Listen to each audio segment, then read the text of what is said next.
आगे है, देखिए बेसिक कहाँ है हमारा 36 से 51।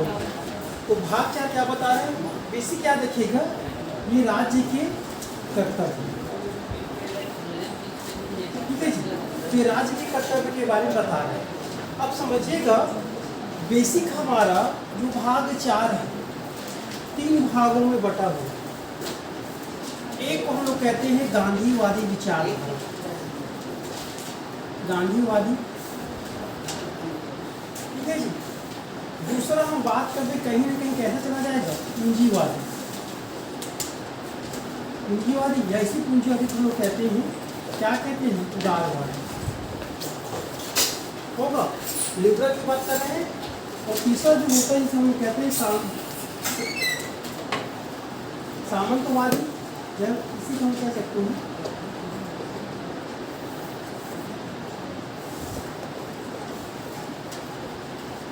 समाजवाद, ठीक है। तीन चीज देखिए, मोटा मोटा बात करें 36 से 51 हमें कहीं ना कहीं गांधीवादी, पूंजीवाद और समाजवाद के बारे में बता रहे हैं। अब अगर बात करें गांधीवादी खासियत क्या होता है, सबको लेके सबके विकास करना चाहिए। तो बेसिक किसके में बताता जी, ये बताता है आपके पास विकास, ठीक है। और विकास करेंगे तो कैसा विकास होगा, छोटे छोटे उद्योग हो गए, जैसे कि आपका कुटीर उद्योग हो गया, गांधी जी भी समर्थन थे ना जी, या समाज से संबंधित समर्थन के बारे में रखिएगा। अगर मैं समाजवादी बात करूँ तो किसकी बात करता है, ये समता की बात करता है, समाज में सरकार का दायित्व हो जाता है। और पूंजीवादी अगर बात करूँ कहीं ना कहीं कैसा रहता है, उदारपन रहता है, जो सभी वर्गों को लेकर चलता है। तो याद रखिए पूंजीवादी के अगर कहें तो किसकी बात कर रहे हैं, स्वतंत्र बात कर रहा है कि व्यक्ति को स्वतंत्रता दिया गया है तो किसी भी कार्य को अच्छे से कर सकता है अपने विकास की, ठीक है। तो मोटा मोटा 3 बटा हुआ है, गांधीवादी, पूंजीवादी, समाजवादी। कभी प्रश्न ये आ जाता है कि कौन सा आर्टिकल गांधीवाद से प्रेरित है, या कौन सा अनुच्छेद पूंजीवादी से प्रेरित है, और कौन सा अनुच्छेद समाजवाद से प्रेरित है। कुछ अनुच्छेद ऐसे हैं जो गांधीवादी भी होगा, पूंजीवादी भी होगा, कुछ अनुच्छेद ऐसे जो होंगे समाजवादी भी होगा और आपका पूंजीवादी भी होगा। उसी को देखते हैं। जैसे कि अगर गांधीवादी के बारे में बताऊं, गांधीवादी तो कौन आ जाएगा, तो इसके अंदर आने वाला हो बताइए। सबसे पहले अनुच्छेद 40 आएगा, आएगा 40 आएगा क्या, ग्राम पंचायतों की स्थापना। गांधी जी का मत था कि यदि देश को आगे बढ़ना होगा तो स्वशासन ऊंचे स्तर में मिलना चाहिए, ताकि यदि ऊंचे स्तर के लोग अगर व्यक्तित्व विकास होगा, स्वतः क्या हो जाएगा जी, एक देश का विकास होगा। 40 आ सकता है, आया। अगर बात को दूसरा अनुच्छेद 43 समझिएगा, 43 से पूरा नहीं आएगा, 43 का खा है, ठीक है जी, जिसे हम भी कहते हैं, क्या कहते हैं बताइए, सहकारिता वाले बताए गए कि सहकारिता वाले लोग विकास करने के लिए अपन संगठन बना सकते हैं, एक समिति बना सकते हैं, तो ये आ गया। इसके अंदर अगर बात करूँ आपको क्या मिलेगा जी, 47, 46 भी आ जाएगा। 46 क्या कहते हैं बताइएगा, 46 क्या कहता है जी, समाज के कमजोर वर्गों के हितों को बढ़ावा देने, शैक्षणिक हितों को बढ़ावा देने, तो 46 भी आ जाएगा। इसी में अगर मैं बात करूं आपका 47 देखिए हो गया। 47 क्या कहता है कि राज्य का कर्तव्य है कि पोषाहार को बढ़ाने के लिए तो गांधीवादी विचारधारा था। और एक अगर बात तो क्या आ जाएगा हमारे पास 48 क्या कहता है जी, पशुपालन और गायों का क्या कर संरक्षण करता है। तो ये कहीं ना कहीं ये प्रभाव इसमें देखने को मिल रहे हैं, गांधीवादी विचारधारा आया। अगर उसी बात में बात हो किसका जी, समाजवाद। समाजवाद कहने का मतलब है हम लोग कहाँ से पढ़े होंगे, उससे दिए होंगे। तो सबसे पहले आप जानते होंगे आपका अनुच्छेद 38 क्या कहता है जी, सरकार का कर्तव्य है वो कैसा होगा, वो आपका समाजवाद होगा, कई प्रकार की योजनाएं आता है। फिर आपका अनुच्छेद 39 हो गया। 39 भी 2 प्रकार का बोलता है, ठीक है। तो 39 का भी क्या कहता है, ध्यान दीजिए, भी क्या कहता है कि यदि किसी व्यक्ति के पास अगर कोर्ट चला जाता है तो उसी में क्या ले जाए, विधिक सहायता, 39 भी आ जाएगा। इसके अंदर मैं बात करूँ तो देखिए समाजवाद की बात करें ना, क्या देखिएगा, तो समाजवाद एक कहता है आपका 41 क्या कहता है जी, कि समाज में कुछ ऐसे लोग हैं, कुछ दशाओं में काम पाने का अधिकार है, तो आपका क्या आ जाएगा 41 आ जाएगा। तो उसके बाद दूसरा क्या कहता है 42। 42 क्या कहता है बताइए, पढ़ रहे हो आप लोग। 42 क्या कहता है जी कि व्यक्ति को एक अच्छी कंडीशन में काम की न्यायोचित और मौलिक दिशा में क्या करना है, काम पाना है और प्रसूति सहायता है। तो प्रसूति से तो सामाजिक कार्य ही है ना, ठीक है। फिर हम तीसरा क्या देखेंगे 43। 43 पूरा आ जाएगा। 43 क्या कहते हैं, दो कंडीशन से मिलेगा कि क्या कहते हैं जी निर्वाह योग्य जीवन में सभी को अधिकार है, और दूसरा क्या होता है जी कारखानों के प्रबंधन में श्रमिकों का भागीदारी। तो देखिए यहाँ पर तो 43 यहाँ भी आ गया और 43 यहाँ भी, ये पूछा था, समझ आएंगे, इसी में आ गया। तो ये जितना आर्टिकल है ये किसके बारे में बात कर रहा है, समाजवाद, ठीक है। अब आइए अच्छा अगला इसमें समाजवाद 45 भी आ जाएगा। 45 आएगा कि नहीं आएगा बताइए मुझे। 45 क्या कहता है कि बच्चों का देखभाल करना है जिनके 0 से लेकर कितना है 6 वर्ष की आयु है, 45 पे आ जाएगा। और साथ में आपका 46 भी आ जाएगा ना। इस समाज में कौन रहता है, ST भी रहता है, SC भी रहता है, पिछड़े वर्ग भी रहता है, सबका कल्याण करना है, ऐसा तो नहीं होगा। जो पिछड़े वर्ग है देखिए 46 भी कैसा आ गया जी गांधीवादी, और 46 कैसा आ गया यहाँ पर भी समाजवादी आया, दो चीज। अब देखते हैं समाज, अगला आता है आपका उदारवाद। अगला क्या आने वाला है जी उदारवाद। अब समझिएगा जब भी उदारवाद की बात करेगा तो लिबरल की बात करेगा, समझे। तो समझिए सबसे पहले हमारा आता है आपका अनुच्छेद 44। क्या कहता है, एक समान विधि एक समान सिविल संहिता। तो 44 क्या बोलना चाह रहा है, 44 तो यही कहना चाह रहा है ना कि आपको सभी लोगों को लेके चलना है, सभी धर्मों को आज़ादी मिलना चाहिए, सभी धर्म अपने हिसाब से कर सकते हैं, कानून सबके लिए एक समान माना चाहिए। तो कैसा हो गया जी उदारवादी। तो देखिए उदारवादी दायित्व क्या होता है कि समाज के जो कमजोर वर्ग हैं, जो बच्चे हैं, उनको आगे बढ़ाना आएगा। तो 45 में से लिया जा सकता है। इसके लिए अब देखिएगा 49 सबका 49 क्या बोलते हैं, सबका कर्तव्य होगा कि जितने भी जो राष्ट्रीय महत्व के स्मारक है, भवन है, उन सबको क्या करना है जी संरक्षण करना है। 49 आया।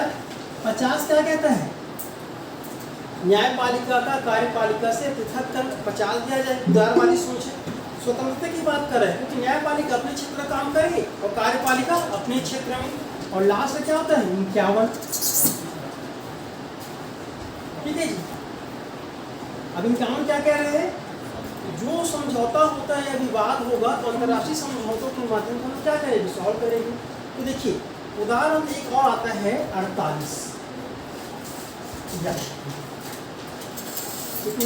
पर्यावरण का संरक्षण करना किसका दायित्व है जी, सबका दायित्व है। तो देखिए 48 यहाँ भी आ गया, गांधीवादी में 48। तो ऐसा नहीं, कुछ अनुच्छेद तीनों को सपोर्ट करता है। तो कभी कभी जान पूछा है कौन गांधी विचार पीड़ित है, खास एक बार में क्वेश्चन है अनुच्छेद 40। और समाज में पूछा गया सबसे ज्यादा समाज की बात करते हैं अनुच्छेद 38। अगर उदारवादी अगर बात करें सबसे ज्यादा प्रभावी है 44 और आपका 49, 50, 51। ये बेसिक है, ये उदारवादी का फिक्र बता रहा है, ठीक है जी। ये तीन हैं, ये क्या है। तो इस प्रकार इसीलिए मैं पहले संविधान क्या बताया अनुच्छेद बता दिया। अब पहचाना था कौन गांधीवादी होगा, कौन समाजवाद, कौन होगा हमारा उदारवाद, ठीक है। अब समझिएगा तो हमारे पास एक क्या आ गया भाग 3 आया और एक हमारे पास क्या आ गया भाग 4,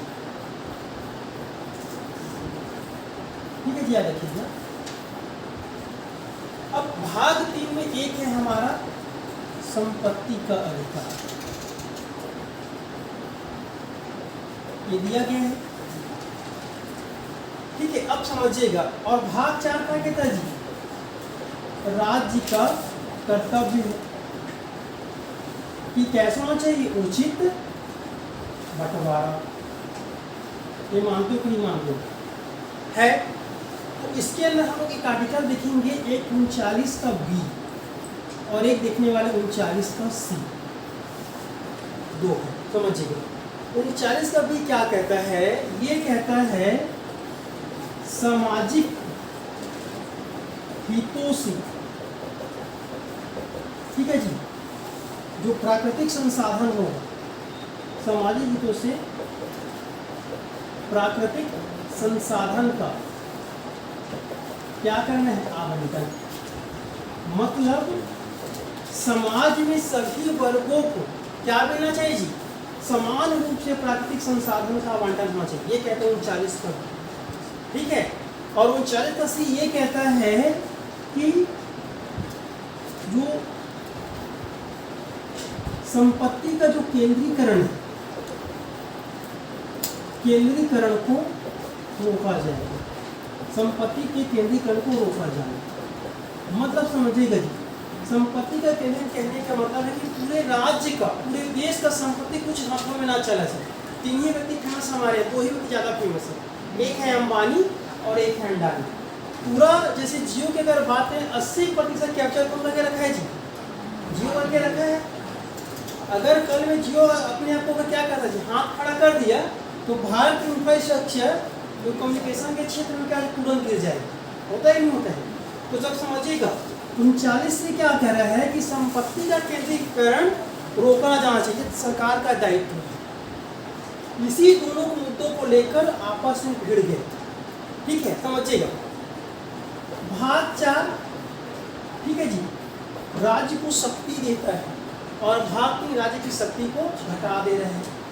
कहीं ना कहीं आगे प्रश्न होता ये बना, क्या इन दोनों के प्रावधान को लागू कराने के लिए, या ये कह सकते हैं नीति निर्देशक तत्व के सिद्धांत को लागू कराने के लिए राज्य भाग 3 के लिए जो दिया गया है फंडामेंटल राइट्स, क्या उसका उल्लंघन कर सकता है,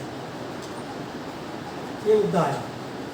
मैं क्या बोलना चाह रहा हूँ, भाग 4 में जो प्रावधान है 39(b)(c) में, इनको लागू करने के लिए क्या सरकार या संविधान भाग 3 में जो दिया मूल अधिकार उसका उल्लंघन कर सकता है कि नहीं करता। जैसे कि अगर दोनों देखा जाए किससे संबंधित होगा जी, संपत्ति के अधिकार से, है कि नहीं। तो यही वो देखना है कि क्या भाग 3 को दबाया जा सकता है। तो 4 बात हमें देखना है, 5 बात, ठीक है जी। सबसे पहला है चंपकम दोरई राजन, ठीक है जी। पहला किसका पाया, चंपकम दोरई राजन, ठीक है जी, versus Madras case. Madras case के नाम से जाना जाता है। तो मोस्ट एमपी केस है, याद रखिए, ये परिभाषा ही बदल दी, ठीक है। अभी मामला कब आया, 1951। तो समझिएगा जी, बात ये है कि चंपकम दोरई एक ब्राह्मण लड़की, ठीक है, देखिए, और इसको कहाँ जाना था, शिक्षा के लिए, ठीक है जी, कहीं कॉलेज में प्रवेश करना, कॉलेज में क्या करना था, प्रवेश करना, ये मुद्दा बना। जबकि सरकार ने एक नया पॉलिसी लाया तमिलनाडु, मद्रास की बात करते हैं, कहाँ, मद्रास में। मद्रास सरकार ने आरक्षण तय किया, और आरक्षण तय किया संविधान के अनुच्छेद 46,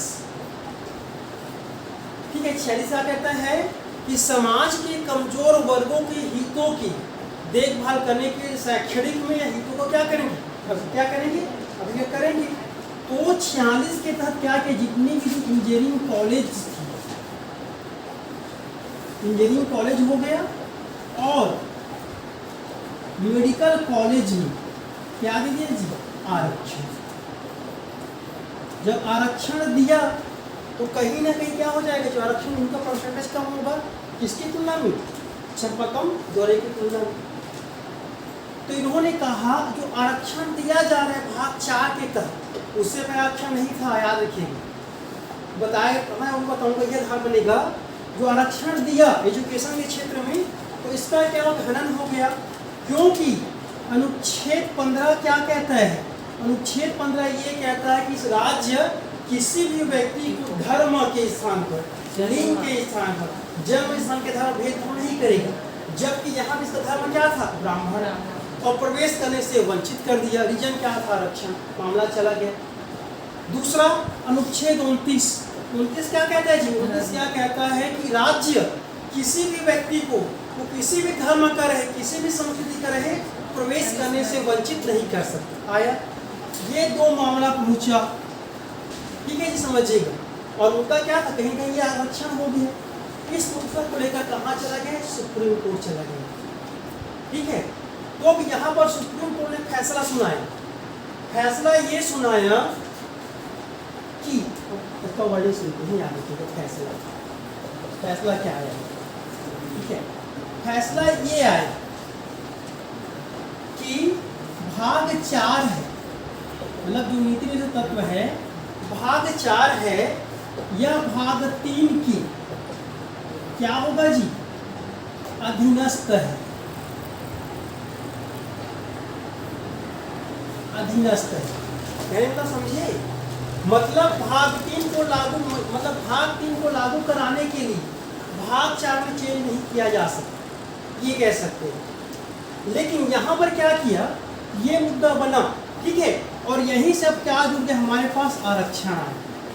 अब ये बोला कि जरूरी नहीं कि भाग 3 के दिन भाग 4 है। भाग 4 ये बताता है कि लोगों को कल्याणकारी करने की बहुत जरूरी है। जैसे कि 46 उस मतलब उस समुदाय का, उस धर्म के लोगों को जरूरी शिक्षा में आने के लिए, इसीलिए क्या बोला कि आरक्षण जरूरी है। और भारत मतलब पहले बार आरक्षण का प्रावधान किया जाता है और वो अनुच्छेद 15(4) पहली बार आया। 15(4) क्या कहता है? 15(4) ये कह रहा है कि सरकार क्या करे, जो शैक्षणिक तौर पर पिछड़े हैं उनके लिए विशेष व्यवस्था करे। ये कहाँ से आया है? 15(4) किसके द्वारा जी? पहला संविधान संशोधन 1951। समझ में आ गया? ये मैटर आया। तो आरक्षण कहाँ से आया? पहले चंपाकल राजन को। और स्पष्ट बोल दिया गया कि भाग 3 अलग है, भाग 4 अलग है। कहने का मतलब भाग 4 भाग 3 अधीनस्थ है, इसका मतलब ये नहीं कि भाग 4 के प्रावधान को लागू नहीं किया जा सकता, ठीक है। ये किसने फैसला आया आपका? 1951 चंपाकल दोरई राजन, ठीक है। अब अगला मुद्दा समझते हैं। अब फिर एक वाद आया मेन 1951, एक आरक्षण वाला हो गया। फिर 1951 ये और केस जिसे कहते हैं सक्रिय प्रसादवाद, ठीक है जी, इसे कहते हैं सक्रिय प्रसाद के नाम से जाना जाता। अब ध्यान दीजिए, यहां से निकल के आया संपत्ति के बारे में, ठीक है। याद रखिए, संपत्ति मत रखिएगा, ये समझिएगा। पहले ये बोला कि क्या मूल अधिकारों को संशोधन किया जा सकता है, ये मुद्दा है। मूल अधिकारों का संशोधन समझिएगा। 1951 केस है, सक्रिय प्रसाद बात करते हैं, सेंट्रल में चला गया तो क्या बोला कि मूल अधिकारों का संशोधन हो सकता है, इससे कौन सक्रिय प्रसाद फंस जाते हैं। अब समझिएगा जी, इन्होंने प्रयोग किया अनुच्छेद 13(2). 13(2) क्या कहते हैं, किसी को याद है? 13(2) ये कहता है कि संविधान लागू होने के बाद ऐसा कोई विधि जो हमारे मूल अधिकारों का क्या करेगा, हनन करेगा, वह स्वतः क्या हो जाएगा, जबकि भाग 4 के तहत क्या दिया गया, आरक्षण। जब आरक्षण दिया गया लोगों को ये लगा कि कहीं ना कहीं मेरी जमीन थोड़ी छीना जा सकता है, ये सीधा मुद्दा आया। और चैलेंज कहाँ किया?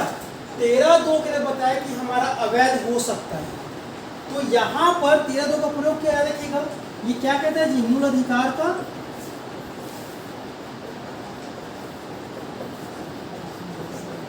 मूल अधिकारों से असंगत क्या होगा जी, शून्य हो जाएगा, इनके तहत चला गया, ठीक है।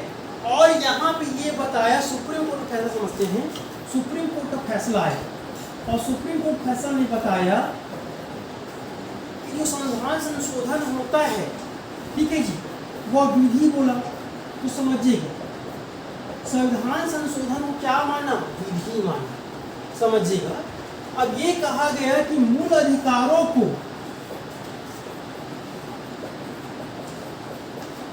सामान्य विधि से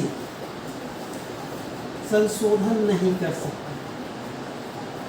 ये बोला, क्या बोला कि फैसला यह है कि जो संविधान संशोधन को विधि मान, विधि मान है। क्या बोला, विधि के अंदर क्या है कि जो विधि है वो सामान्य विधि है।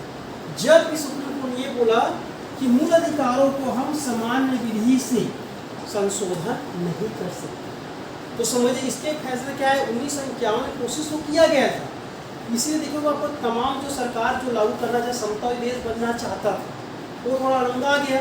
और इसी की तहत याद रखिएगा जी, संशोधन किया गया था 31B। याद रखिएगा सरकार ने क्या लाया, तो भाग 4 का बी है, सी को प्रावधान लागू करने के लिए 31B लाया। और क्या लाया जी, याद रखिएगा 9वां अनुसूची जोड़ा गया था। 9वां अनुसूची किसके बारे में बताता है, भूमि सुधार, ठीक है, भूमि सुधार जोड़ा गया था। इनको चैलेंज दिया गया था, याद रखिएगा। जबकि 31B क्या कहता है, 31B ये कहता है कि सरकार का दायित्व है कि यदि सरकार विकासात्मक कार्य करता है तो किसी भी संपत्ति को छीन सकता है। ये बोला गया 39B। जब 39B लाया है तो उसके लिए क्या जोड़ा गया जी, भूमि सुधार लागू करने के लिए। इसी मामलों को लेकर संकट के साथ चला गया, क्योंकि ये क्या थी, जमींदार थी और इसकी संपत्ति को छीना जा रहा था। तो यहाँ फैसला ये आ गया, विधि के तहत जो मूल अधिकार किया गया वो अलग है, ये अलग आया, ठीक है। और यहाँ पर जो संशोधन किया गया था, इसे सुप्रीम कोर्ट ने क्या माना जी, अवैध मान दिया, फंस गया मामला, ठीक है।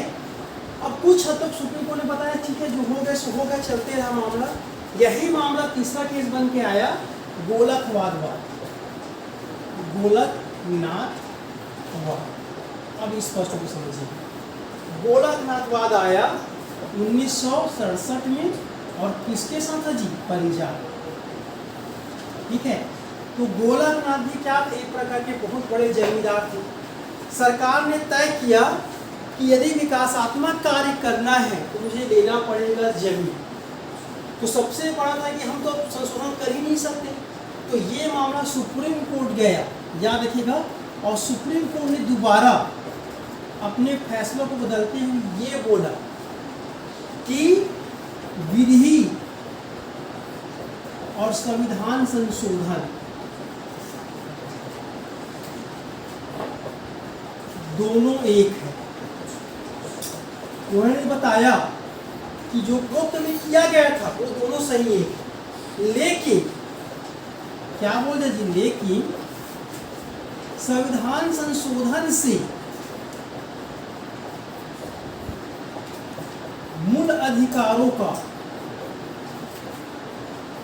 हनन नहीं किया जा सकता। इन्होंने बोला, क्या बोला जी, संविधान संशोधन से मूल अधिकारों का हनन नहीं किया जा सकता। ये आया था गोलकनाथवाद, लंबा कर्म बीच में था समझने के लिए, ठीक है जी। तो क्या बोला, संविधान संशोधन के मूल अधिकारों का हनन नहीं हो सकता। फिर समस्या आ गया, अब सरकार तो विकास करना चाहे, इंदिरा गांधी विशेष में आई थी, इंदिरा गांधी अचानक से आती सत्ता में, बोले भैया विकास कैसे करेंगे हम। ये मामला चला गया। प्रसिद्ध मामला आता है, याद रखिएगा, केशवानंद भागवत। ये देखिए केशवानंद वाद, ठीक है जी, ये मोस्ट एमपी है, इसी से पूरा चेंज हो जाता है, याद रखिएगा।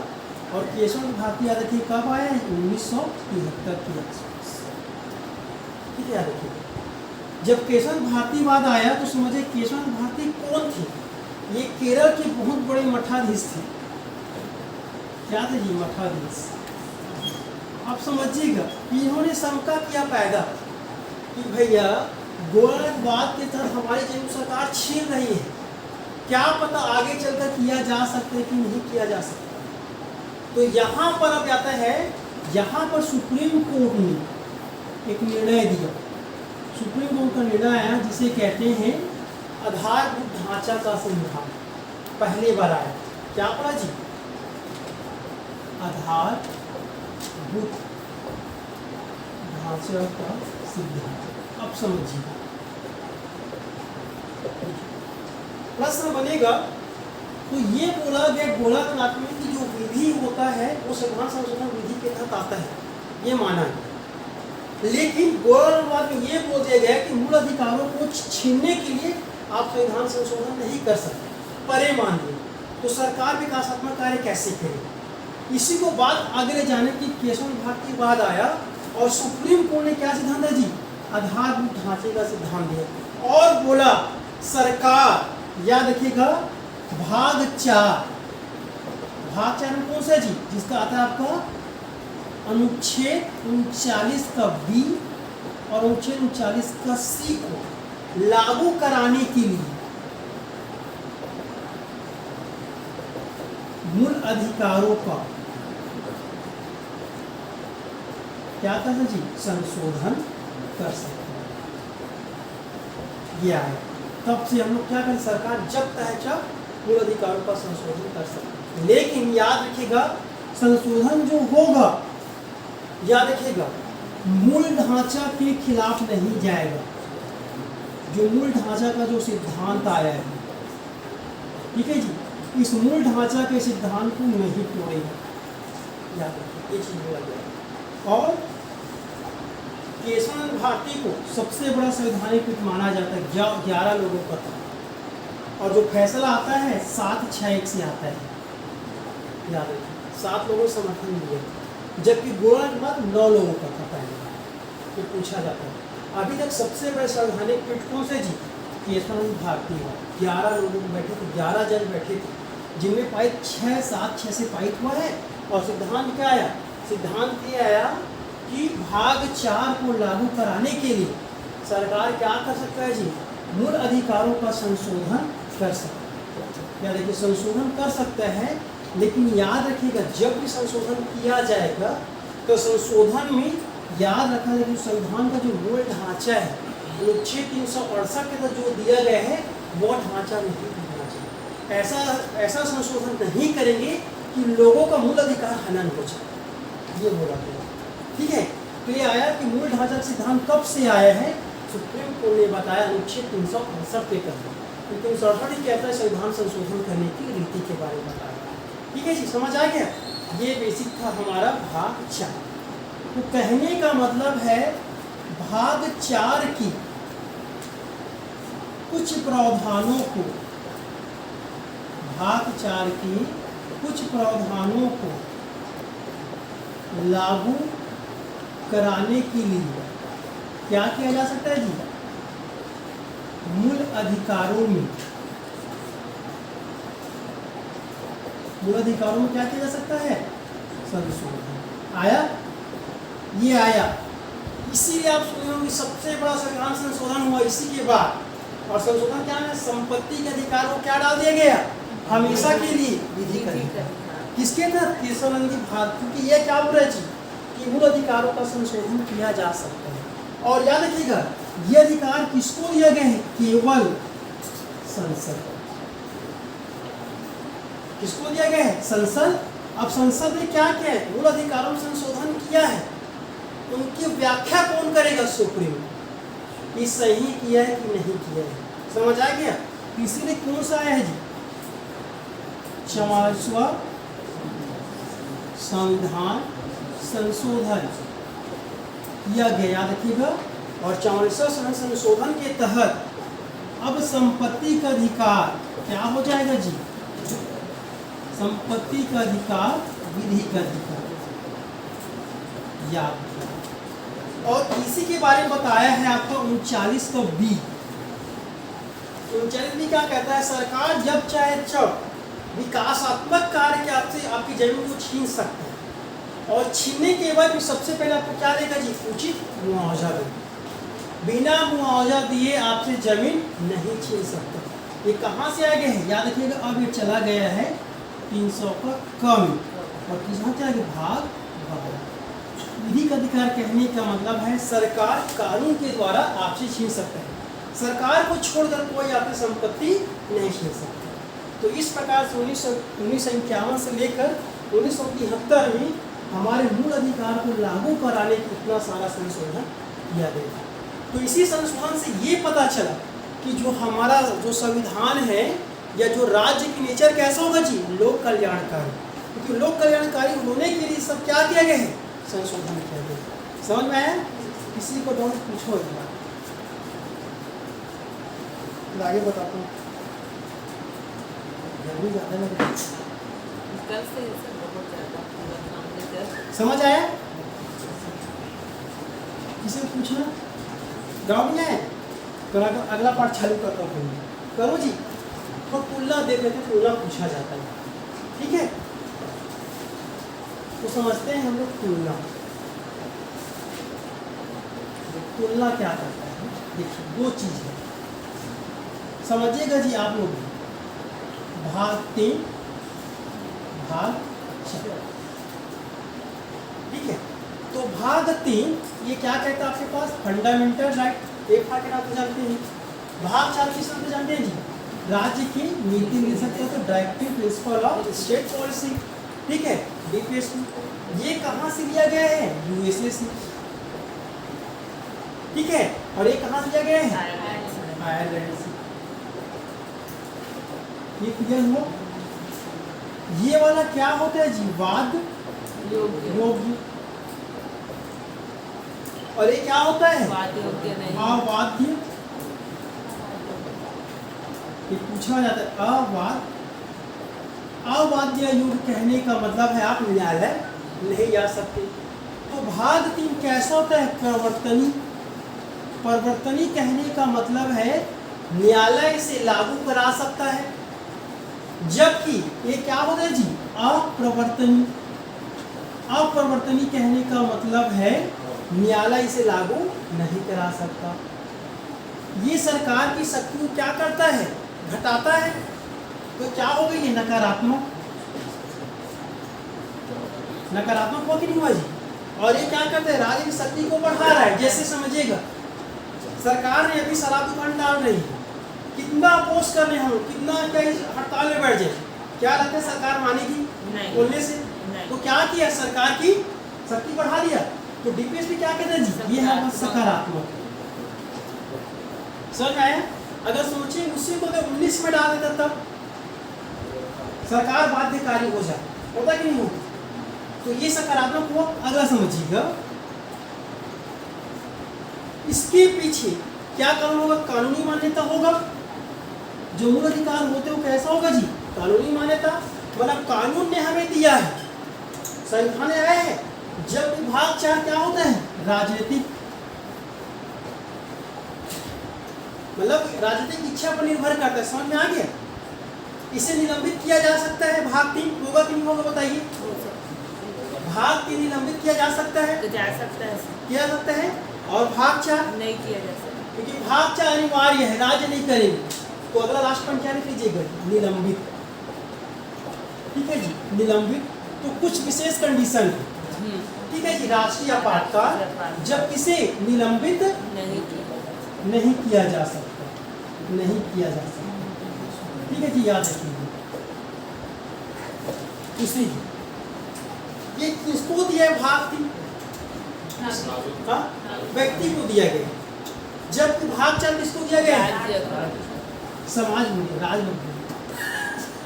समाज अच्छा लगेगा क्योंकि समाज के लोग आ जाए, इसलिए ठीक है। ये न्यायालय ये नागरिक है। ये अगला लिख लीजिए, ये बेसिक कितना अंतर है की याद रखिए। इसमें न्यायालय जा सकते हैं, इसमें नहीं जा सकते। ये तो है जी, परिवर्तन नहीं होना सीधा, इसका मतलब यही है, ठीक है। तो देखिए पहला पॉइंट ये हो गया, दूसरा पॉइंट, तीसरा पॉइंट, चौथा पॉइंट, पांचवा, ये छठवां होगा। ये 7 पॉइंट में हमारा क्या है? अंतर है।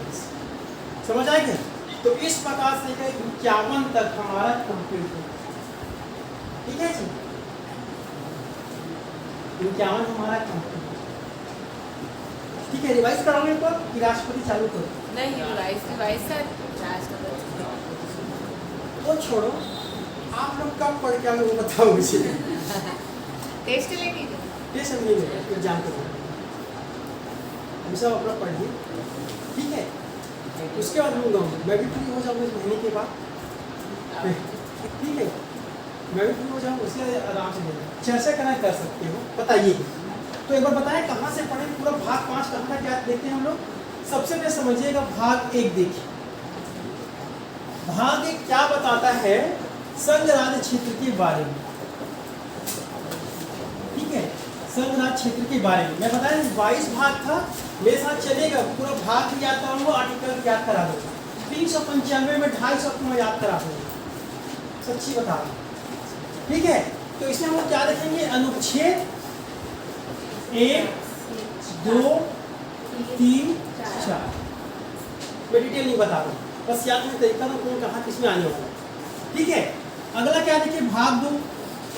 भाग 2 क्या कहता है जी, नागरिकता। नागरिकता के तहत क्या आने वाले हम लोग, अब देखिएगा 5 से 5 लेकर से 11 11, ठीक है, जिसमें अलग अलग होगा, 5 अलग है, 6 अलग है, 7 अलग है, 8 अलग है, 9 अलग है, 10 अलग है, 11 अलग है। तो इसमें ये देखिए कि वर्तमान में किसी के तहत हमें नागरिकता नहीं दिया जाता। संविधान ने एक अलग से नागरिक बनाया, जिसे कहते हैं नागरिक अधिनियम 1955 के तहत लोगों को दिया जाता है, जो 5 प्रकार के हैं। जैसे हमको किस मिलता है जी, वंश के आधार पर ना, है कि नहीं है, ये वाला देखे थे। अगला हम देखे हैं भाग 3। भाग 3 क्या कहता है आपके पास, मूल अधिकार है, ठीक है जी, मूल अधिकार है। तो याद रखिएगा मूल अधिकार के बारे में चर्चा किया गया है अनुच्छेद 12 से लेकर 35 तक, ठीक है। याद रखिएगा, अब इस मूल अधिकार को मोटा मोटा 6 प्रकार में बांटा गया है, ठीक है। 6 प्रकार देखिए, 6 अलग अलग कहानी है, जिनमें सबसे पावरफुल है आपका 21 और आपका 20, जो कभी भी सस्पेंड नहीं हो सकता, कुछ भी आ जाए। जब तक संविधान है तब तक 21-20 आपको दिया है, कहने का मतलब ये, ठीक है। उसके बाद जो भी संविधान है, मतलब जो मूल अधिकार है आपको सस्पेंड किया जा सकता है। इसीलिए याद रखिएगा संपत्ति का अधिकार किसमें शामिल था, एक 19 में शामिल है, 19 एक में शामिल था, और एक इसमें जी 31 में शामिल रहा है। 19 प्रदत्त संपत्ति के बारे में बता रहा है, सॉरी अर्जित संपत्ति 19 कहता है, और 31 किसके बारे में, प्रदत्त संपत्ति, जो आपके परदादा से आपको मिलता है। दोनों को सरकार ने छीना, समझ में आ गया। ये किसमें, भाग 3 में है।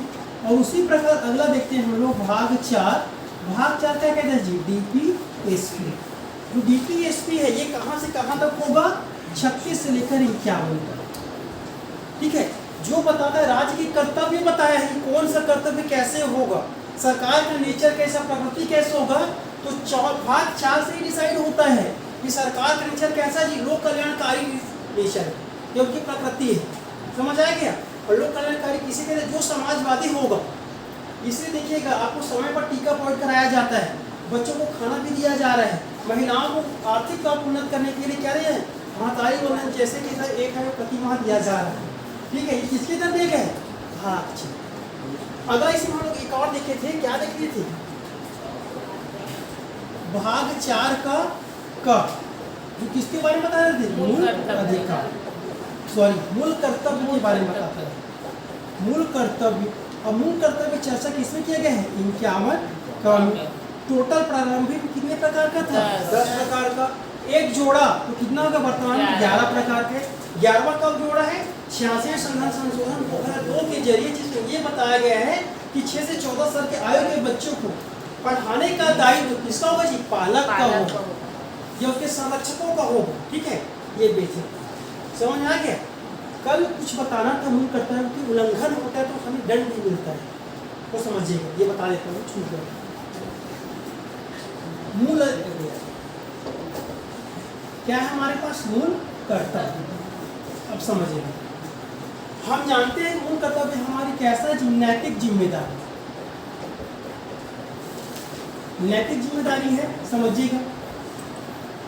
जब नैतिक जिम्मेदारी कहता है तो नैतिक जिम्मेदारी के बदले आपको सजा नहीं दिया जा सकता, इसमें सजा नहीं दिया जा सकता, समझ में आ गया। जबकि सरदार सवर्ण समिति ने कहा था यदि जो मूल कर्तव्य है उसका पालन नहीं करेंगे हम उसे सजा देंगे, ये बोला गया था। हालांकि उनके अनुशंसा को नहीं माना गया, लेकिन जो सिफारिश किए थे उनको माना जाता है। अब समझिएगा, तो मूल कर्तव्य के अधीन हम कितना देखे, 11 प्रकार के क्या देखे हैं, कर्तव्य देखे हैं। तो देखिएगा, ये कहता है कि मूल अधिकार हमारे क्या है, नैतिक जिम्मेदारी है। जरूरी नहीं कि आप इसे पूर्ण कीजिए, लेकिन आपका कर्तव्य बनता है। लेकिन इनमें कुछ ऐसे अधिकार है जिनको कानून के तहत यदि आप उनका उल्लंघन करोगे आपको जेल जाना पड़ेगा, ठीक है। जैसे कि पहला क्या कहते हैं, किसी को याद है,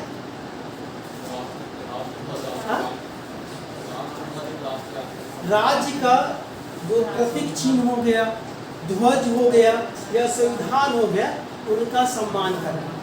समझिएगा, आप इसका सम्मान नहीं करेंगे वो चलेगा, लेकिन इसके लिए सरकार ने कानून बनाया है, ध्वज संहिता बनाया है। तो सरकार इसी चीज़ बोला है, यदि इसका पालन ना करे तो पालन कराने के कुछ कानून बनाए हैं। जैसे आगे हमारे पास ध्वज संहिता। अब ध्वज संहिता ये कहता है किस तरीके से आप झंडा फहराओ, एक एक विधि बताया है इसे। झंडा भी स्वच्छ होना चाहिए, कैसे प्रोत्साहन तरीका बताया है। यदि आप इसका उल्लंघन करोगे तो इनके तहत आपको कहाँ जाना पड़ेगा जी, जेल जाना पड़ेगा। ये समझ में आएगा। एक बताते हैं, अगला समझिएगा सात। सात क्या कहता है?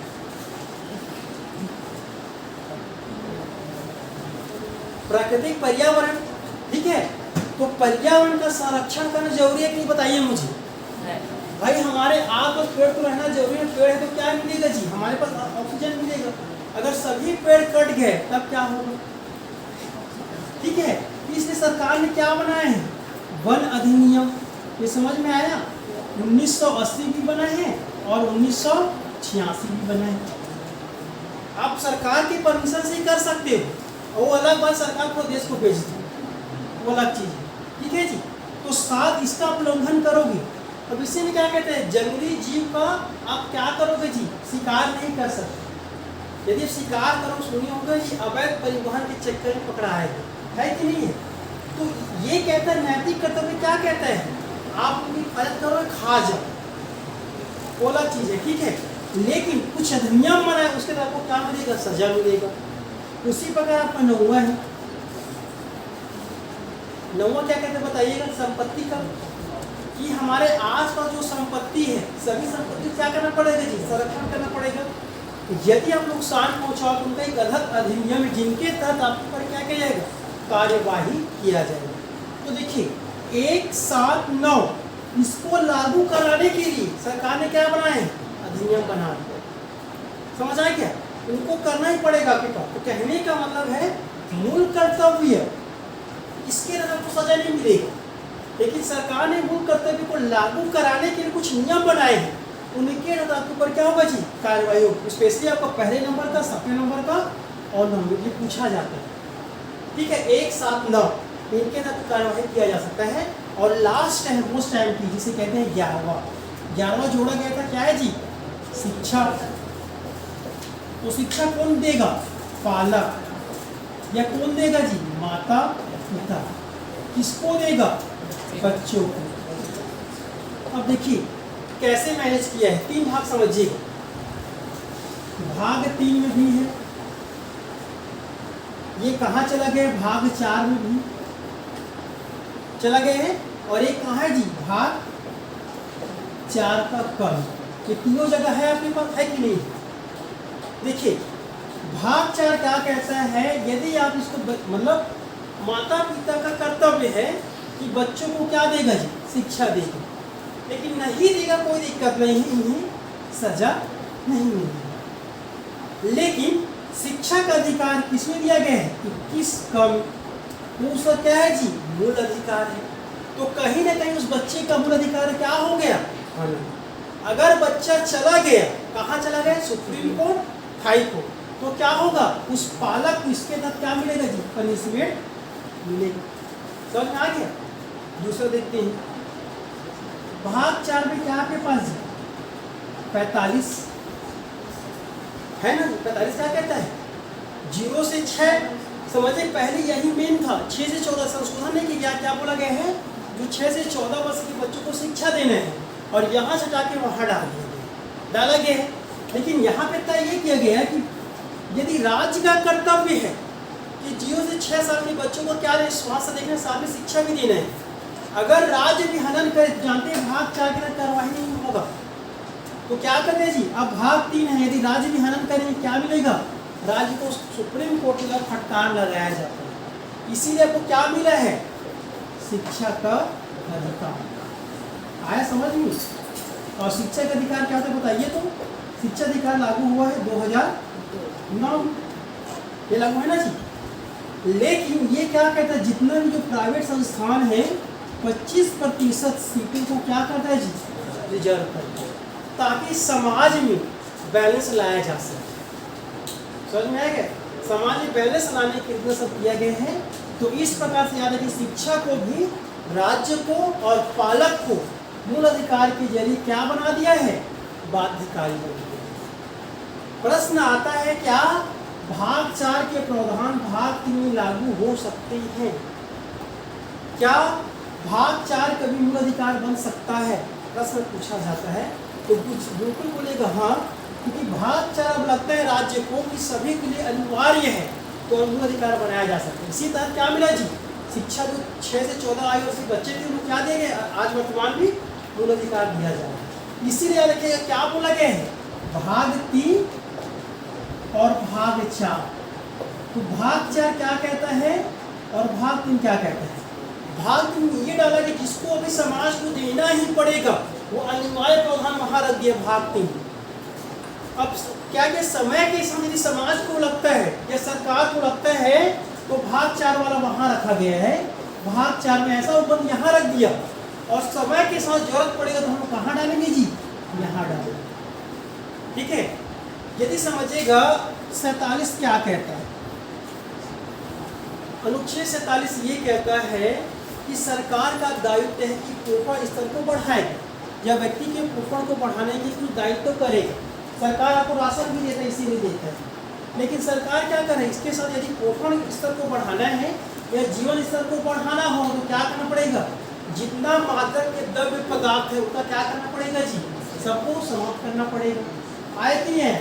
तो भाग 47 यदि परमानेंट सरकार बंद करना चाहेगा तो कहाँ डालना पड़ेगा? भाग 3 में कहीं भी डाल सकता है। जैसे 21 में डाल दिया।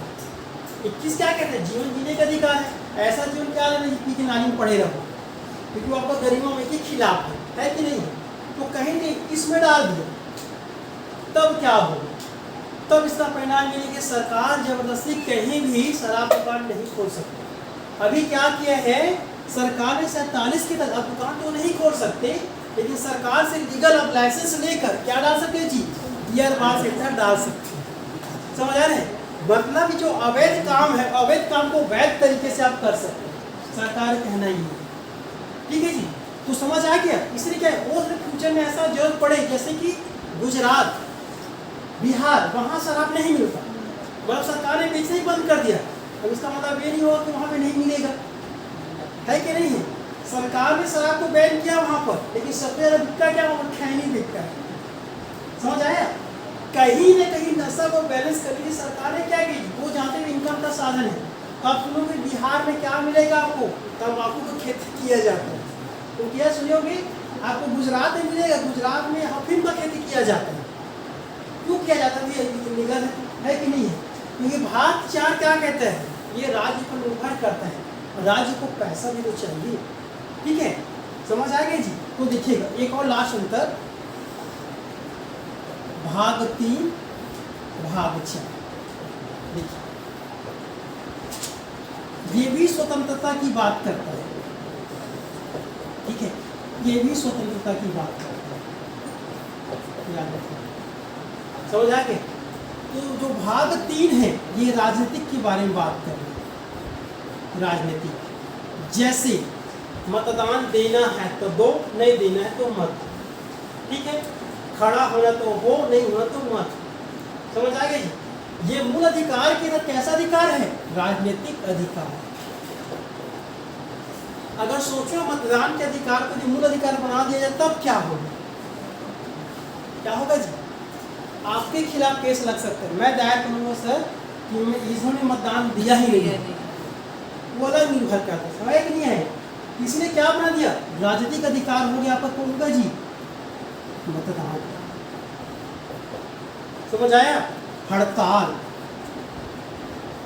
हड़ताल कैसा आपका? राजनीतिक अधिकार, मूल अधिकार नहीं है।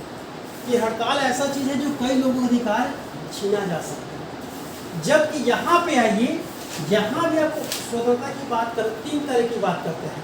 तो यहाँ पर सामाजिक की बात कर रहा है। ठीक है जी, यहाँ पर आर्थिक बात कर रहा है। तो प्रश्न पूछा जाता है आर्थिक स्वतंत्रता कहाँ बताया? भाग 4 में बताया गया। और यही कहता है लोकतंत्र की स्थापना करना, भाग 4 बताते हैं। ठीक है, इसीलिए भीमराव अम्बेडकर ने भाग 4 को आदर्श कहा। क्या कहा जी? आदर्श। इसके कथन है, भीमराव अम्बेडकर का कथन है कि भाग 4 कैसा है? संविधान का सबसे आदर्श भाग है यार, जो सरकार का नेचर बताता है, प्रकृति बताता है क्या करना चाहिए। ठीक है, और पूरा जो संविधान चलता है हमारा राज्य किसकी सब चलता है? भाग 4। समझ आएगा? इनसे प्रशासित किया जाता है। तो ये है हमारा आज का राम कथा। ठीक है जी, कल से हम क्या पढ़ेंगे? भाग 5। ठीक है, किसी को डाउट होगा पूछिए कल से। ठीक है जी, अब ध्यान दीजिए, 51 बेसिक है, ये आपको पूछेगा सीधा अनुच्छेद पूछता है। अब कल हम लोग पढ़ेंगे मेन आपका संविधान है, जहाँ से आपका क्वेश्चन हमेशा बनता है। भाग 5, भाग 6, यहाँ से क्वेश्चन हमेशा आता है, याद रखिए। ठीक है जी, अब ध्यान दीजिएगा, यहाँ क्वेश्चन बना लिए। अब सुनो, मैं भाग 5 को लिखना मत, मैं नोट सेंड कर दूँगा, घर में जाकर बनाना। यहाँ बस आपको समझना है और जो की पॉइंट अच्छा लगे उसको बस लिखिए। भाग 5 ऐसा पूरा समझने में फोकस करो। लिखने के चक्कर में ये होता है कि कई बार हम समझ नहीं पाते। ठीक है, नोट्स मैं दे दूँगा और साथ में नया भी ऐड कर सकते हो बात में। ठीक है, तो नोट्स एक बार बनाए, यहाँ बनाओ फिर वहाँ बनाओ, अलग हो जाए। तो क्या तो नोट्स घर में बनाओ भी समय है, तो यहाँ क्या करें, केवल पढ़ें, फोकस कीजिए। ठीक है, और यहाँ तक चल गए, कोई दिक्कत जानना चाहिए तो सबसे पहला कार्य क्या होगा? 1 से लेकर एग्जाम तक आप याद करके आओ।